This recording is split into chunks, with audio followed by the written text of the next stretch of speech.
ಆ ರೈತ ಕಷ್ಟಪಟ್ಟು ಬೆಳೆಯನ್ನು ಬೆಳೆದಿದ್ದ.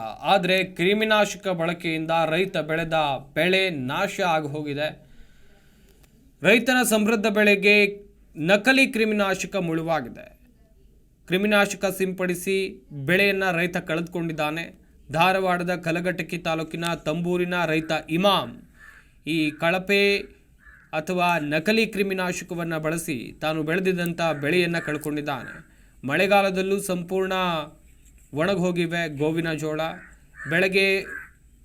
ಬೆಳೆ ಒಣಗಿದ ಕಾರಣ ದಿಕ್ಕು ತೋಚದಂತಾಗಿದೆ ರೈತನ ಸ್ಥಿತಿ.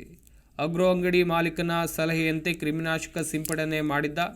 ಸದ್ಯ ಈತ ನಕಲಿ ಕ್ರಿಮಿನಾಶಕವನ್ನು ಸಿಂಪಡಣೆ ಮಾಡಿದ್ದಾನೆ ಎನ್ನುವಂಥದ್ದು ಗೊತ್ತಾಗಿದೆ.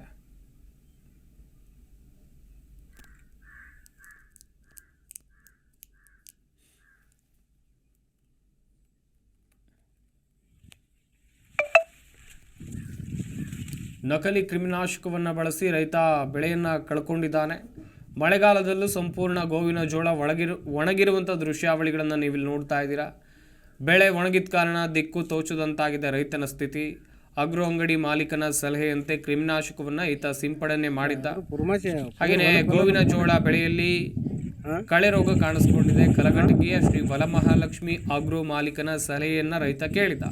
ಆಗ್ರೋ ಅಂಗಡಿ ಮಾಲೀಕನ ಸಲಹೆಯಂತೆ ಕ್ರಿಮಿನಾಶಕ ಸಿಂಪಡಣೆ ಮಾಡಿದ್ದಾನೆ. ಕ್ರಿಮಿನಾಶಕ ಸಿಂಪಡಿಸಿದ ಮಾರನೇ ದಿನವೇ ಒಣಗಿ ನಿಂತಿವೆ ಗೋವಿನ ಜೋಳ.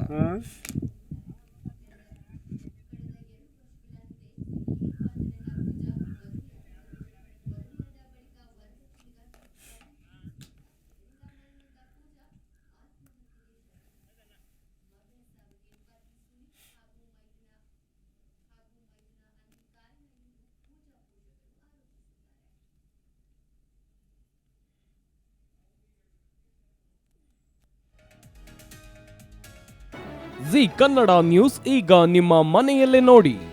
ಎಲ್ಲ ಕೇಬಲ್ಗಳಲ್ಲಿ ಈಗ ಲಭ್ಯ. Sun Direct 292, Jio TV 1334, U digital 162, city cable 51, GTPL 17, Abhishek cables 821, ರಾಕ್ ಲೈನ್ ಟೆಲಿಕಮ್ಯುನಿಕೇಶನ್ 51, Shri Basaveshwara number 60, Vinayaka digital number 53, in digital number 896ರಲ್ಲಿ ನಿಮ್ಮಿಸ್ತದ ಜಿ ಕನ್ನಡ ನ್ಯೂಸ್ ನೋಡಿ ಆನಂದಿಸಿ.